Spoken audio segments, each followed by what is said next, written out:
Hi, everyone. Welcome to the Divorcing Religion podcast. I'm your host, Janice Selby. I'm a registered professional counselor and a religious recovery consultant. I'm very pleased to have my guest today, Brad Onishi. He's a religious scholar, and Brad grew up in a non-religious home in California before his extreme conversion to evangelicalism at the ripe old age of 14.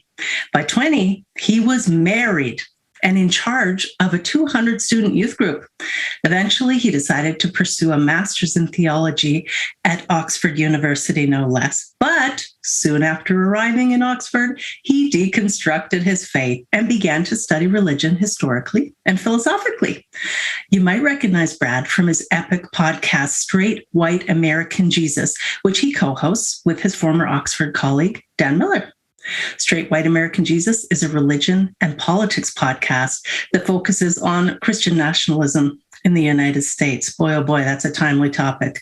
Brad's next book, Preparing for War, The Extremist History of White Christian Nationalism and What Comes Next, will appear in January of 2023. Brad, welcome to the podcast. Thanks for having me, and thanks for absolutely flattering introduction. I'm embarrassed, so I really appreciate you. Yeah. Oh, very nice. Well, I think I ran into you on Twitter within the last year or so, and I was really intrigued by the name of your podcast. And at first, I thought, "Oh my God, what is this going to be about?" But I quickly learned that it was the opposite of what I feared it might be about. And now, of course, today was a big day for you guys, Election Day, and so many people having anxiety around the rise of Christian nationalism. And so we will get to that a little bit later. First, I'm hoping you'll fill us in a little bit on your childhood. What led to your extreme conversion to evangelicalism? You know, there's two things that I want to touch on. I think one is the external. And so, as you said, grew up my dad's Japanese American guy, grew up in Hawaii, nominally Buddhist, mom from the South, nominally Christian. They got married, interracial marriage in the late 1970s. I think they decided we'll just leave the religion out of it, and that'll be, maybe we'll have more success as a married couple. Didn't work. Got divorced anyway. However, but by the time I was 14, I was in 8th grade. And I was really full of angst. And I'll just externally, what it looked like was a guy who was kind of a punk kid, hanging around with people who were smoking and drugs and sex and, vandalism, shoplifting, blah, blah, blah, that kind of stuff. Were you at the smoke pit? Were you one of the smoke pit kids? There was. That's the smoke pit. That's amazing. We didn't have a smoke pit, but there was like places people, like the park. There was like a certain place in the park, no one, or behind the grocery store or the, that kind of stuff. Right. And so, externally, I got suspended from school, and I was just kind of in a place where I think parents were worried about me, teachers were worried about me, that kind of stuff. So I get invited to Wednesday night Bible study by my 8th grade girlfriend. And this is a chance to see my 8th grade girlfriend on a weeknight. Ooh. And I know there's no way mom's saying no to me going to church. This is like her dream come true. Maybe he'll get some Jesus and he'll figure his life out and quit getting in trouble. So she's like, "Oh, of course, let's get in the car and go." So she drops me off. I'm hoping we're going to go away from the Bible study and make out somewhere. And we don't. And what happens when I get there is I meet these guys who, instead of judging me as the kind of little punk, they were like these cool youth leaders. They had tattoos, and they had, they had guitars, and they played in like Christian punk bands, and there was fun games we played, and I had like a very off color is the wrong word. I had a haircut that was very unorthodox, okay. various colors of hair. And I thought they would frown on that. And some of them were like, "Cool hair, man, good to, cool. How'd you do that? Blah, blah, blah." Here's the point. I never expected that. And so very quickly I was interested and I was enamored with this youth group. Mm-hmm. So that's the external. The internal was that I was always someone, and I think this really kind of foreshadows me becoming a professor and somebody who overthinks everything, as my wife will tell you. I did a lot of like laying on the driveway at night, looking up into the the sky, wondering what's the meaning of life and thinking, I'm going to die someday. What's the point? You kind of go to school and then you get a job and then you die. And, so I was really full of angst. And were your folks divorced at this time? They were. So folks are divorced, and I was just a very interior person, the kind of, today I now know myself as somebody who just is an overthinker, overanalyzer, anxious, right? That kind of human being. But back then, nobody in my life could give me any answer to what's the point. Nothing lasts forever. Book of Ecclesiastes kind of business. Oh boy. And so when these guys who were cool and had tattoos and punk bands started saying, look, religion isn't about boring dogma. It's not about stuffy adults telling you what to do. It's about a relationship, and it's about forgiveness. And, come and hang out with us at this youth group. We have we're going to go to the beach next Saturday. Do you want to come? We're going to barbecue. And we have summer camp. It's pretty fun. There's a lake. And, and all of a sudden when you're 14, you're like, this sounds pretty good. And all of my questions are going to get answered. I'm going to go to heaven, and life makes sense, and I'll be loved, and I'll be in a place that's full of bliss. And so it all clicked. Girlfriend dumped me because got too into Jesus for her. But, youth group became my second home. If the doors were open, I was there. And as you said, by the time I was graduated high school, I was in ministry. So there it is. And did your parents express or have any concern about how extreme your conversion was and how zealous and dedicated you quickly became? Mom was I think pretty happy at the start because I was getting my act together. Dad was not. Dad's grew up Buddhist, Japanese family. So becoming a Christian felt a little bit like, not what we do. However, everybody started to get worried when I got so extreme. So by the time I was 15, a year later, and my mom said, what do you want for Christmas present? And I said, well, how much are you going to spend? And, she gave me a number, and I said, well, Mom, here's a pamphlet. And I pulled it out of my backpack. We're in the van on the way home from school. Mom, here's a pamphlet. And if we send that amount of money to Nepal, we can buy 100 Bibles and 2 bullhorns for a missionary. And they can give those to people who have never heard about Jesus. Oh, wow. So please don't give me a Christmas present. Please just send the money to these people, and that would make me happy. And at that point, I think my mom went from wow, glad this guy's getting his act together, to I wish he was still sneaking out and meeting people, who are smoking pot, because this is getting a little much now. You know what I mean? Yeah. And so did they say anything to you about it? They tried. I'm the oldest brother of 3, and I always say that as the oldest, I do things so extremely that I ruin them. And that's so I think they tried, but I'm pretty hard-headed and was pretty committed. And once I get it in my head that something's the right thing to do, and that to do it otherwise would be wrong or unjust, it's pretty hard for me to get off of that. So, they worried. My dad would say, look, we can't go to church every day. We have to go see our family, or we need to do things around the house. He kind of tried to, but for the most part, I think they saw the writing on the wall. They weren't going to convince me out of it, And, this is something that I end up talking with my clients a lot when they say that they were saved when they were 5 years old, or at Jesus camp when they were 14 years old.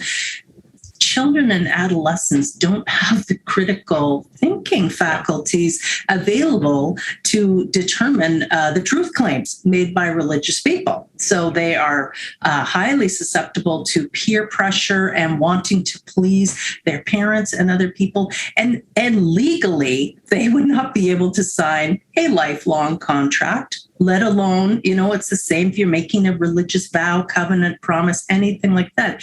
It's cruel to put children in that situation, to put that kind of pressure on anybody to tell them they have to do this lifelong thing. And so I tell people they can break those contracts. If they made a religious vow under some kind of duress, they are free to break that contract. But it can be really hard for people to do. Well, and I think in my case, it was it was one of those where I was doing it not in spite of my parents, but definitely, it wasn't them who was pressuring me to be religious. It was more because I had chosen it and it was on my initiative. It was all self-started. And I think that's what made my commitment so abnormal. I mean, the people in the youth group loved it. They were like, it was a great story for them. The guy who didn't grow up in the church has all of a sudden turned his life into all Jesus all the time. And so it was a really good narrative for them to tell. Absolutely. Exploit that testimony. And so then you met a young lady. Was she part of the youth group or? So we met at school, but she was, she was part of the kind of Christian kids who hung out at high school. And, very quickly we realized we had the same story. She grew up in a non-religious household. She also converted when she got to high school, 8th grade high school. Wow. And we were both preternaturally good at extreme commitment. She was the kind of, we looked at each other as a match, like, we were each a match made in heaven. Well, or what's it called? Equally yoked. Yes. Yes, right. Oh boy. And so we very quickly just sort of saw each other as a kind of mirror image. Like she was extreme, I was extreme. She was not a church kid growing up. I was not a church kid growing up.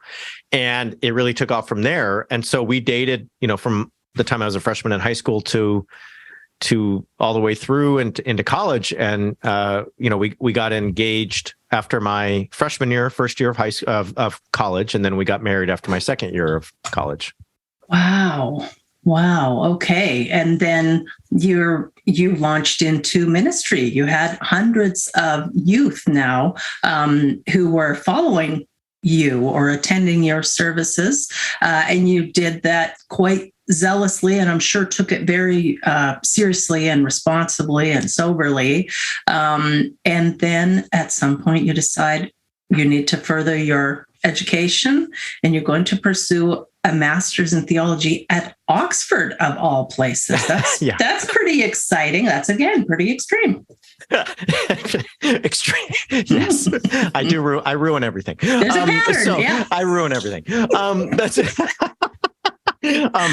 So, I attended Azusa Pacific University, which is a Christian college in Los Angeles. It's about half an hour from where I grew up. So I would kind of go back and forth from school to church and school to church. And by the time I got to be a senior at Azusa Pacific, I was a philosophy major and I was reading a lot. And I kind of thought, I don't know if I want to be a pastor, even though I'm already in ministry and this is my life. I think being maybe a professor at a Christian school, maybe that's what I'd like to do. And that's what kind of got me going. And so I graduated and I started going to seminary, which is what was expected of me. And that's when things really started to fall apart because, they always say if you read too many books, your head will lead your heart away from the faith. Well, they were right, because I read all of these books on history and theology and philosophy and sociology, and I started asking so many questions. And once again, that very strong-headed person who thought himself into a religious commitment all of a sudden was like, this doesn't make sense. It doesn't make sense biblically. It doesn't make sense socially. It doesn't make sense psychologically.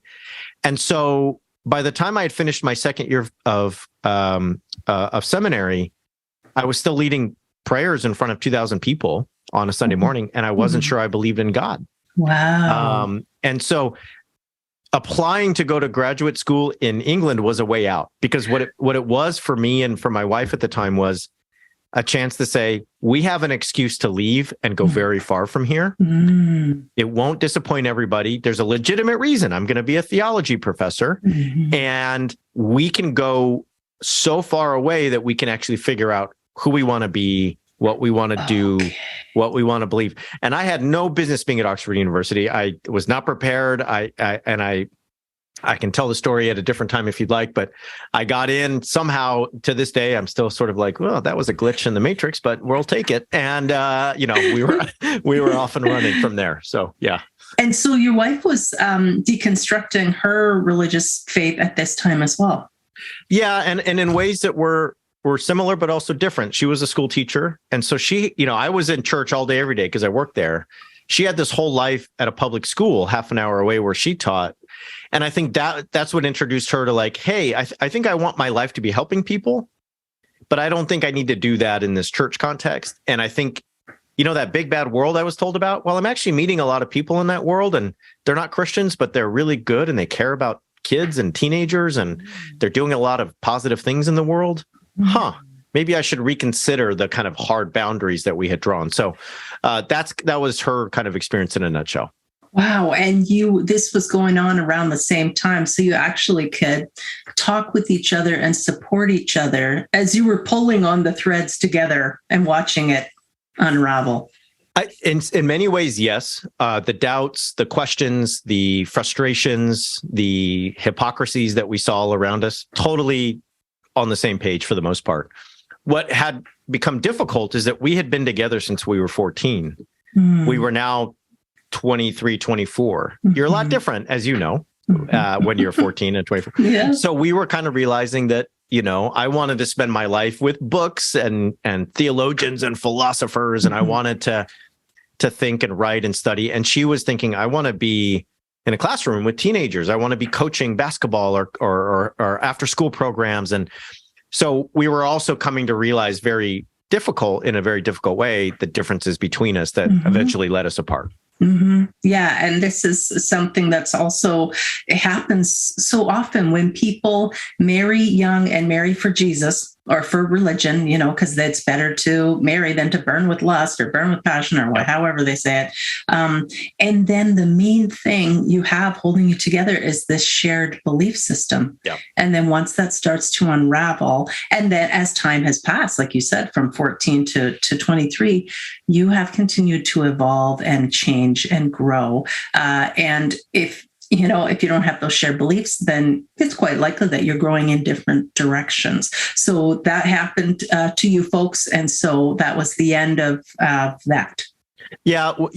We both went to Oxford together. So we moved halfway across the world. She got a job in a school there teaching. Oh, wonderful. But, very quickly it was like especially me, for the first time as an adult, I am an anonymous guy. When I was in ministry, that was in the town I grew up in. So when I went to the grocery store, and I'm not exaggerating, I would see 10 or 15 people I knew. Hey, Pastor Brad, what's up? Hey, knew you from high school. Hey, I think you lead the youth group my kid likes to go to. Yep, that's me. How's Big it going? Fish in that small pond. Well, there was 1,000 people at our wedding. Oh my gosh.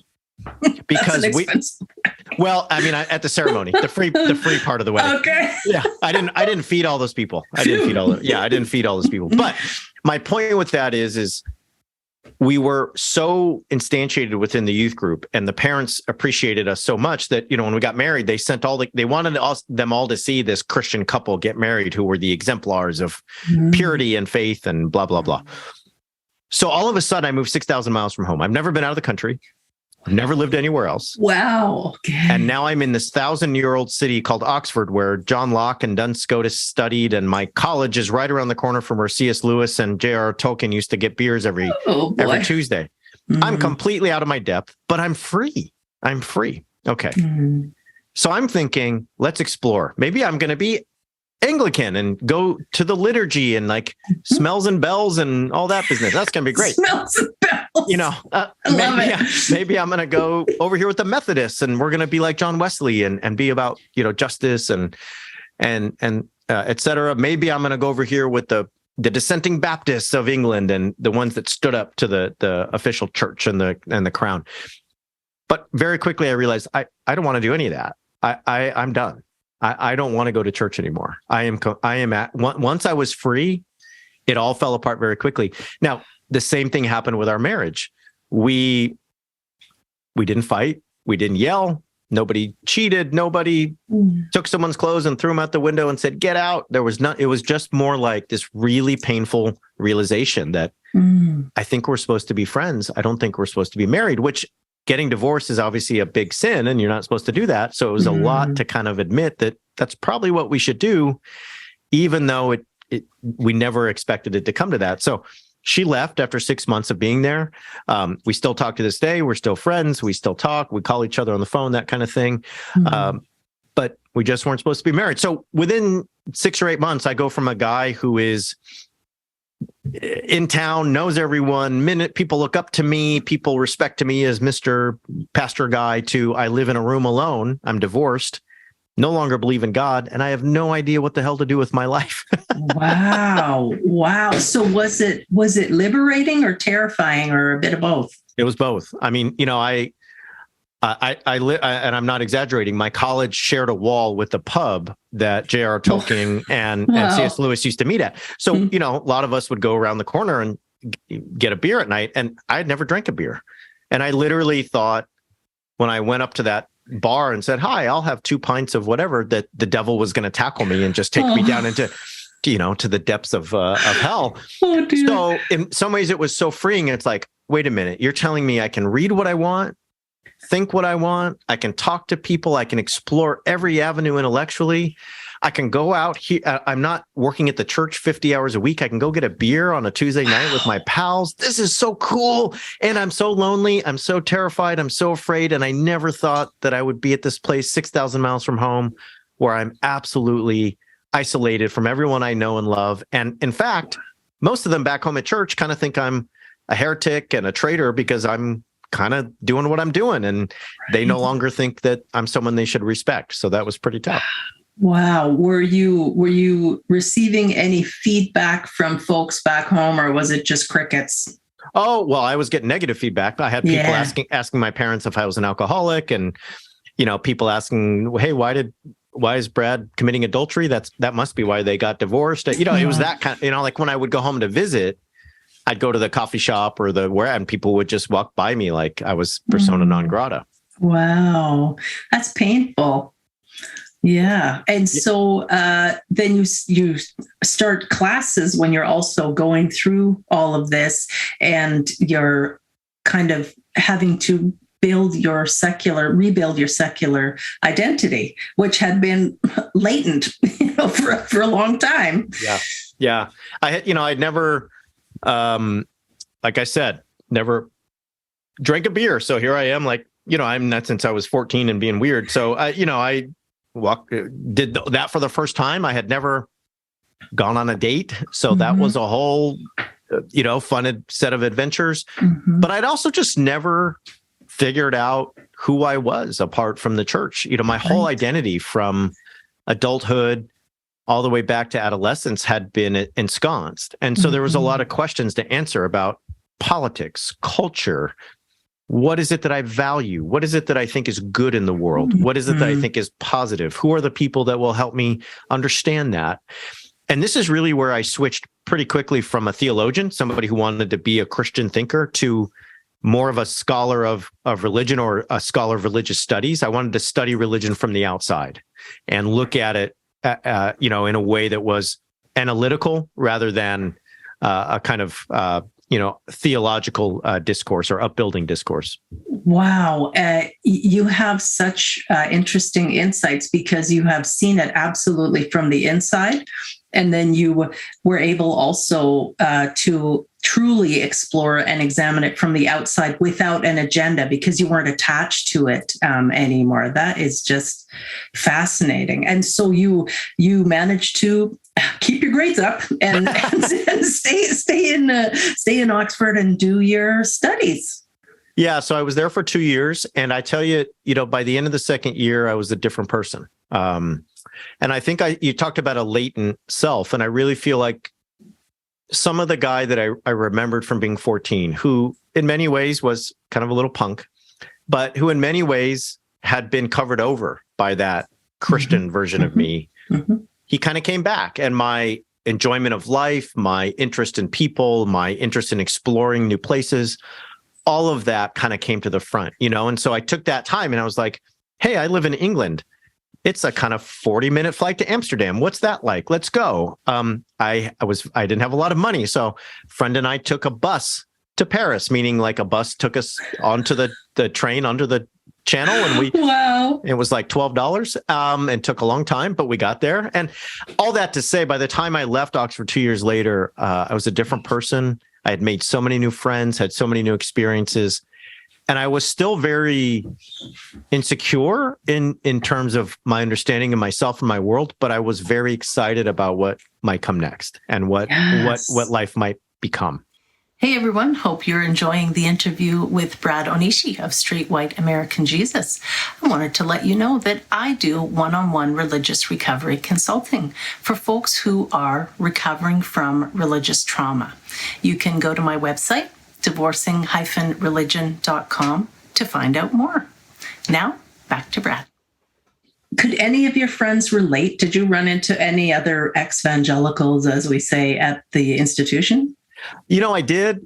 So there was a bunch of folks who just had they just watched this, I don't know what to call it, slow moving train, sometimes on fire, I think. But of me kind of figuring my life out. And they had no idea, like, this guy was a minister and now what's going on? But there was a few others that were very sympathetic. I will also say, there was a bunch of friends from my old church who went through this also, and we kind of found each other. And to this day, 15 years later, we're still the best of friends. I mean, those are the people when I go home, we get together, we talk, we still care, we take care of each other's kids, that kind of stuff. So I was able to find that too.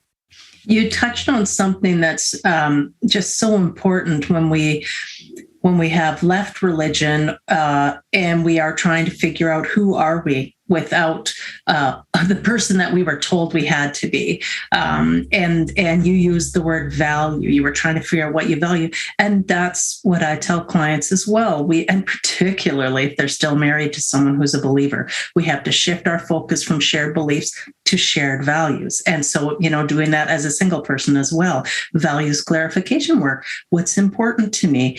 Even what do I like? Even just walking through a store and looking at it and thinking, do I like this or do I like that? Because lots of us, when we were born into religious families, we never even had that opportunity. Our personality didn't have a chance to form outside of our parents' religious beliefs. So I'm really glad that you had those 14 years beforehand.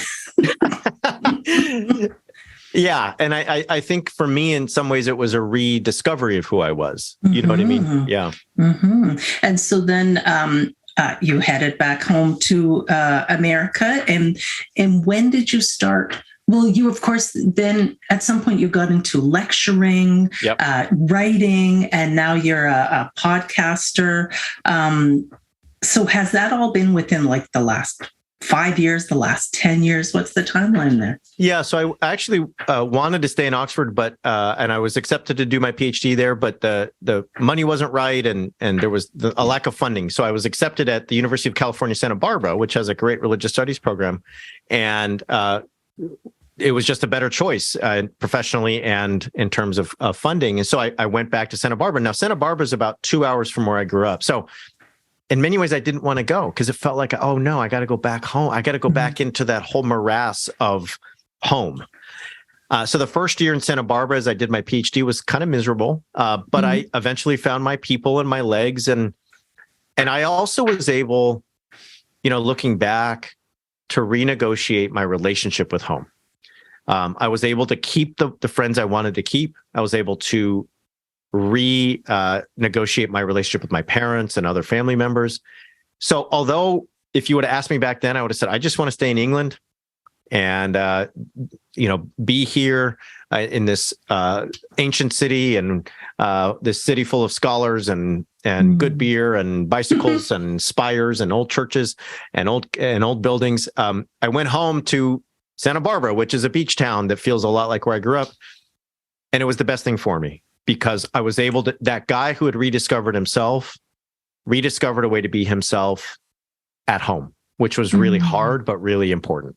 Mm-hmm. So, and what was it like then with your kind of coming out to your family as recognizing, I was kind of on a trajectory. I've changed that trajectory completely. I mean, were there apologies that had to be made, or did they just say, hey, no problem, we're just glad to have you back? It's pretty complicated. So I ruin everything. We've established that. And so in the course of being a Christian, my brothers had converted. My dad had converted. Oh my goodness. And my stepmom. So they were still kind of in. Now, they were never in like I was. Okay.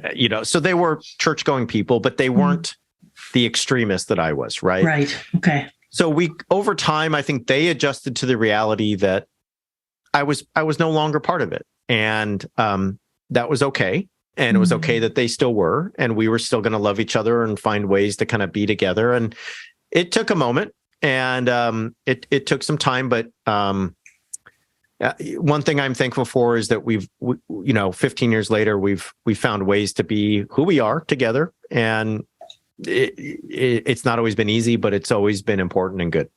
So you can do Thanksgiving dinners and holiday dinners, and it's not a horrifying wring your hands kind of situation. There's been a couple of those during the Trump years, but on the whole, I'll say I've been able to find some real common ground, and so definitely lucky. I know you, of course, know many folks like this, and I know many in the ex-evangelical world who they can't have contact with family. There's no sense of trust. There's no sense of intimacy. So I've heard those stories so many times, and I know how excruciating they can be. And yeah. So it's so you feel your story has a more fortunate.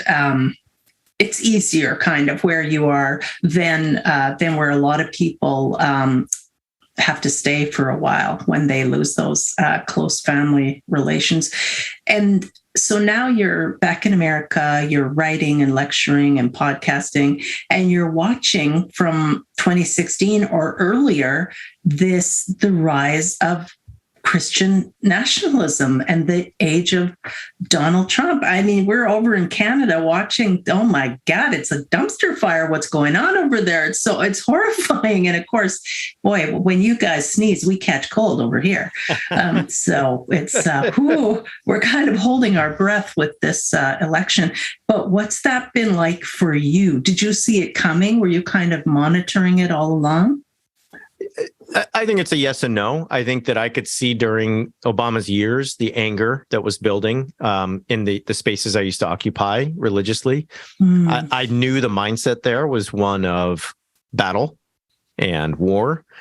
And yet, I don't think there's a few, but those who tell you they knew exactly what was coming with the Trump years are usually lying. And so in 2018, as we were kind of a year and a half into the Trump years, I called my friend Dan Miller, who has a very similar story to me, former minister and now religious scholar. And we said, hey, we should do a podcast. And you know what?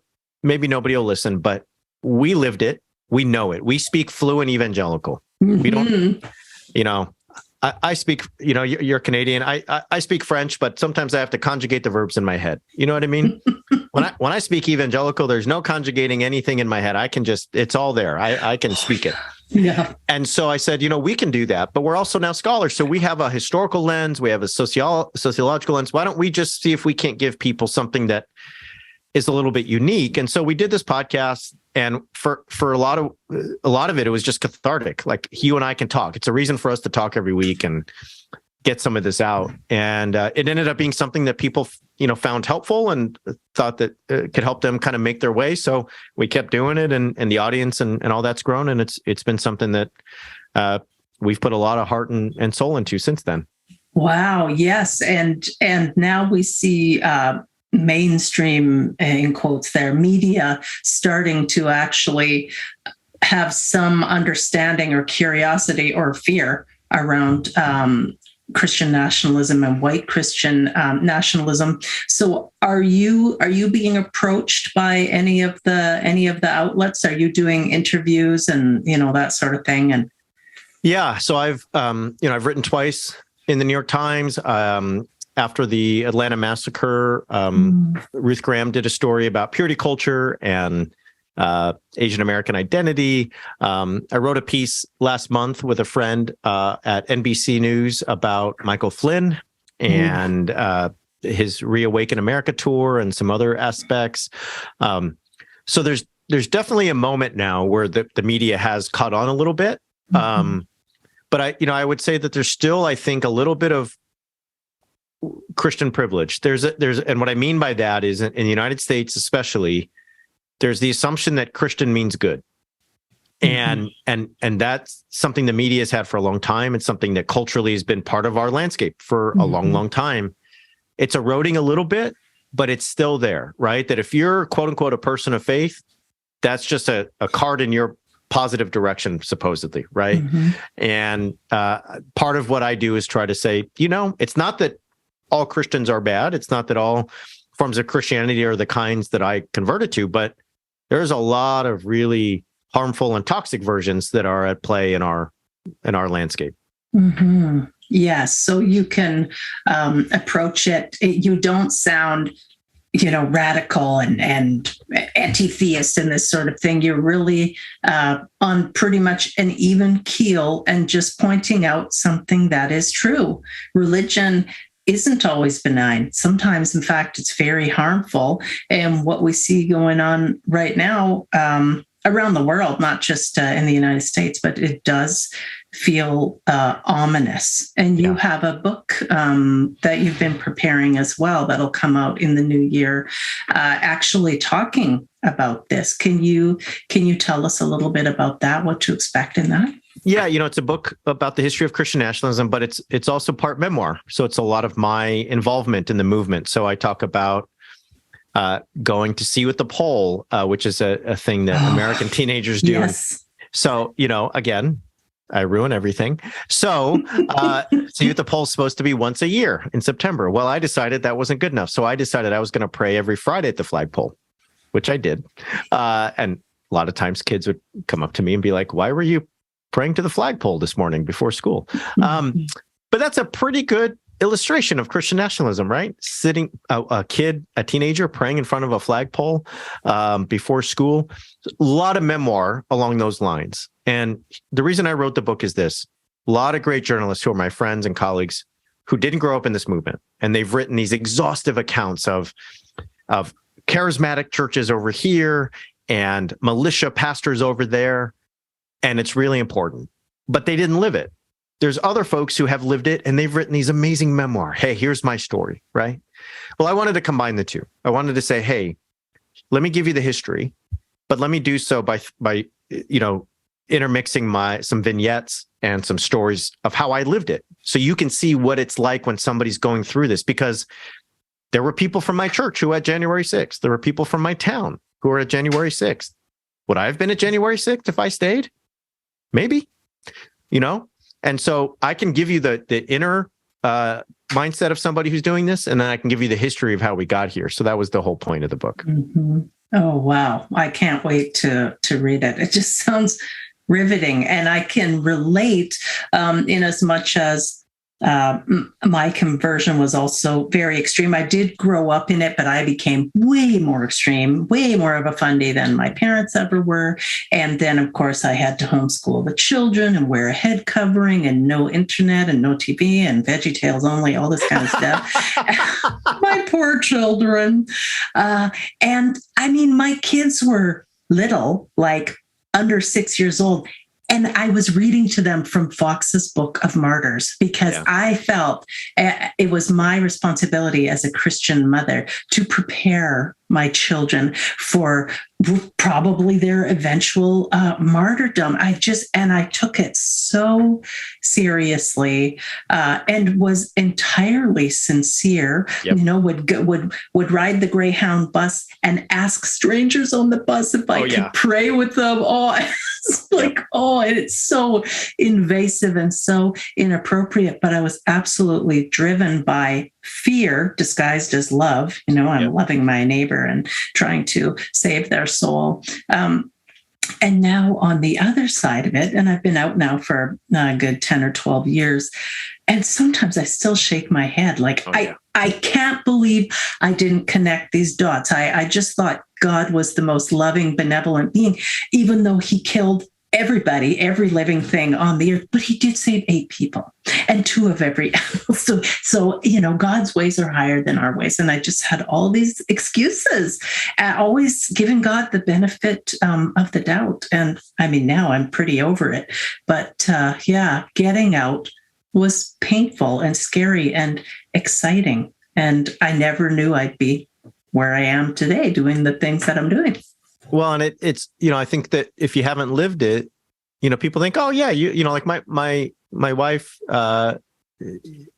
grew up Catholic, went to mass once a week, and then didn't think about it until the next week. And, if you haven't lived it, you think, oh yeah, okay, so you don't practice your religion anymore, big deal. No, but it's like, no, every layer of my life was 100% immersed in this. So when I left, every layer of my life had to get rebuilt and restructured. And that's not easy. No, the dissolution of that worldview really can be such a topsy-turvy time, and losing that cosmic big brother we had in Jesus, who was always going to be fighting for us and protecting us. And all of a sudden I felt so exposed. What, you mean there's nobody running the show? Like, this is a terrible, terrible thing. And having to actually face the very real possibility that the universe is quite random. And I could tick every box, do everything right, and still terrible things could happen, because sometimes they do. Yeah. So what I focus on now with people is trying to help them develop resilience, so that, sometimes life is going to knock you down. You're going to be able to get back up, and you don't need a religion to do it. Some people do it with religion, but you don't need one. You're capable on your own if you have the right tools. Wow, this has been so interesting. And now you're married. Do you guys have any kids? We have a kid. We have a 1-year-old. So I don't sleep much, and I do a lot of a lot of hanging out with a 1-year-old, which is good. And so, in many ways, I feel very lucky to be where I am now, and to just kind of have the life I have. I one thing you just said, though, really hit me, which is that I think when I left evangelicalism is when I became a person of faith. And what I mean by that is that when you enter the world you just talked about, the one that is difficult and unfair, the one that's random and might throw things at you that you don't expect, and that you don't deserve. You have to have faith that, I'm going to try today. I'm going to try to do my best. I'm going to try to love. I'm going to try to care. I'm going to try to help. I'm going to try to contribute. I'm going to try to enjoy. But that all requires faith, because I'm not guaranteed any of it, and it's hard. And I think looking back, the people that in my church, including me, who were so certain of everything, moral absolutes, and literal interpretations of the Bible, that's not faith. That's the antithesis of faith. You don't need faith for that. You just need absolute certainty. And so, when everybody wants to accuse me now of saying, "Oh, you're no longer a person of faith," oh no, I am. I actually probably have way more faith than you, because your worldview's closed and it's full of one or the other, us and them, black and white. Mine is a lot more blurry. It's hard, but it's beautiful. It's so beautiful. And it's so full of wonder. And Yes. And it's true that we humans really crave certainty, security, and order, and acceptance, of course. So when you mix that all together, and of course we gravitate during times of turmoil to religion and to conspiracy theories, because they are offering simple answers to complex questions, and they make us feel safe. They make us feel like, okay, finally, I know what's going on, or someone has the answer. And then we get into those real extreme places again of black and white thinking. And now that I'm out of fundamentalism, it's a constant fight to avoid being sucked over one way or the other. I'm always searching for that elusive middle ground. And it's hard, because I was primed to be extreme. And I spent so much of my life being extreme. So it's tricky. It's a lot of faith requires exercise. You don't go to the gym once and think, well, I did it. I'm healthy. I wish. Or you don't practice the piano once, right? It's a constant practice. It's a constant exercise. And I think that it's hard. It's not easy, That's but right. It's a lot of adulting. And religion, fundamentalism kind of keeps us in more of a childish state where we're not having to think for ourselves and figure things out. So yeah, we're doing a lot of adulting. I wanted to mention, I was happy to see Sarah Mosliner connected to you folks and some of the incredible work that she does around racism and religion and history. She spoke recently at my Shameless Sexuality, Life After Purity Culture online conference, and I was delighted to have her. So you guys you offer courses and seminars through, is it through Straight White American Jesus? Yeah, so we, from time to time, about 2 to 3 times a year, we have a seminar that has a certain theme. So Sarah did one on purity culture and white supremacy. Yes. My co-host Dan Miller's done some of these on identity and issues related to sexuality and gender. Here's the idea. We have a lot of ways these days to watch experts. We can take a master class and watch Stephen King tell me how to write a novel, which is very cool. Okay, great. We want to do something that's a little bit deeper. So we have 12 or 15 people. And every week, if you sign up, you have some readings to do, 10 pages, 15 pages. The instructor will send you a video, 15 or 20 minutes. And then on a weeknight, Wednesday night or Thursday night for 2 hours, everybody will get into the same Zoom call. And it's not 100 people, it's 12. And you have a chance to talk and discuss. And it's not just you watching Stephen King, it's you saying, hey, Sarah Mosliner, you're a world expert on purity culture. And I get to talk to you now and ask questions. And, so that's why we do it that way. It's never going to be 1,000 people because we want it to be intimate and dialogical and a place where people can learn. And, it's also one of those things too, where like you can take a class at a university, but it's usually 12 weeks. And I don't know about you, but I'm like 41 years old. I don't really want to go sit next to an 18-year-old and take notes. It's not that fun. So, this is a way to like be around other adults. Mm-hmm. And it's not an 18-week commitment, right? 4-week commitment, wow. Yes. 4 Thursdays in May. Can you do that? All right, let's do it, And people might wonder, is this for credit? Are there continuing education units or anything available? Not right now. So my hope is over the next year, we can really expand this and offer seminars that include many different instructors on many different topics. And, once we can get some of that in place, then we can go down the road of the accreditation. But for now, it's really just, if you're that person who really wants to kind of dig deeper than a podcast or a lecture and you love books, but you really want to kind of have an interaction, well, here you go. You can actually talk to the author and be in the same class. I love the model, the small group model that you're using. And that's what I use also for my Divorcing Religion workshop. And it's online over 6 Sunday mornings, 90 minutes each, just a small group, 10 or 12 people at the most, for people to figure out what the hell happened, that they've divorced their religion and what to do next, what's going on next. Yeah. You also have an event coming up in November, don't you? I do. So thanks for bringing that up. So November 18 is a Friday night, and it's at the University of Denver. So if you're, for some reason, you live in Denver and you're listening, buy a ticket.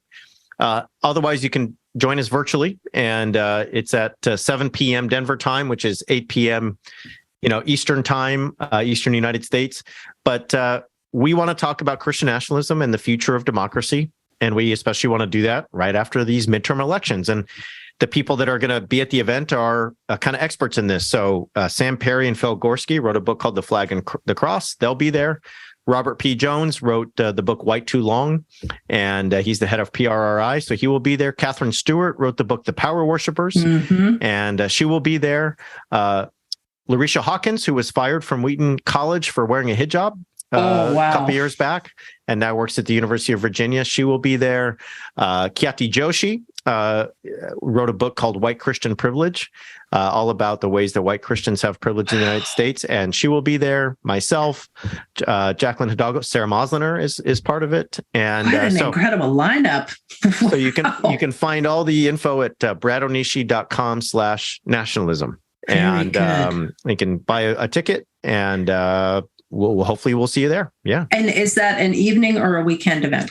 That's a Friday night, 7 p.m. to 10 p.m. event. And if you if you sign up for a virtual ticket, we'll send you the recording. So if you got to go eat dinner halfway through or put your kid to bed or you can't stay up that late because you're old like me, then you can watch it in the morning over your Cheerios. No problem. Wow, this is so exciting. Thank you for all the work that you're doing for the rest of us. It's just great. Your overthinking comes in handy. No, well, sometimes, but same to you. All the work you do, I got to talk to Sarah all about the conference and just how amazing that was and this podcast and just the ways that you're helping folks recover. It's really important.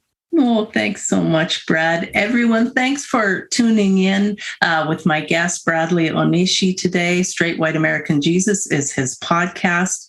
And I want to remind you that you can support me on Patreon for bonus episodes. And please subscribe to the Conference on Religious Trauma YouTube channel so you never miss an episode of the Divorcing Religion podcast. And you'll also find sessions from the Conference on Religious Trauma that I'm posting there. Thanks again, everyone. Thanks, Brad. Take care.